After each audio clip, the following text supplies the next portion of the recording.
Cosa perde il territorio del Tiguglio, la cultura del Tiguglio? Beh, perde tantissimo, tantissimo perché lui era veramente attaccato alle sue tradizioni, ci ha insegnato a essere a nostra volta attaccati alla nostra cultura, a non perderla di vista e soprattutto a insegnarla alle nuove generazioni e purtroppo ora è a forte rischio. Si ricordano tanti incontri con i bambini delle scuole, tanti gli hanno fatto gli incoraggiamenti in questi ultimi giorni con cartelli, con poesie proprio a lui dedicate. C'era affetto tra i ragazzi, i giovani ragazzi e Bruna.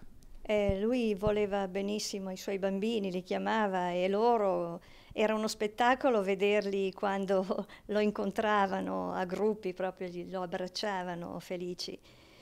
E in effetti lui ha dato la sua vita, gli ultimi suoi 20-25 anni li ha dedicati all'insegnamento del genovese nelle scuole del Tigullio, del territorio del Levante.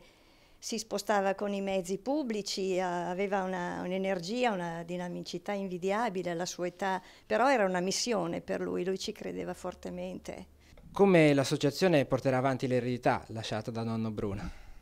Beh, è un pigion bello scoggio e quindi sarà difficile, però in memoria di Bruno se impegniamo, scusate ma il genovese mi trascina, ci impegneremo perché Bruno sia sempre con noi.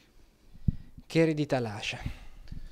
Beh, ci lascia tanto e vorrei leggervi questo, ma non solo a Sestri, alla Liguria.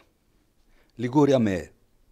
Ciao fresche egue, de tue vivagne de colline e di monti, donde me labre arse, toccado de ste, se sono avvicinate per levarse in una grande sé. O due de sarmaggio, de scoglie de ma, che in te giornate de sciocco avei cu vostro profumo rescuiò me che, e portò felicità in ta me anima. Questa è la terra de Colombo e di suoi messiai, e dell'operoso travaggio da sua gente, ma non soprattutto da mai a basta, che a terra me.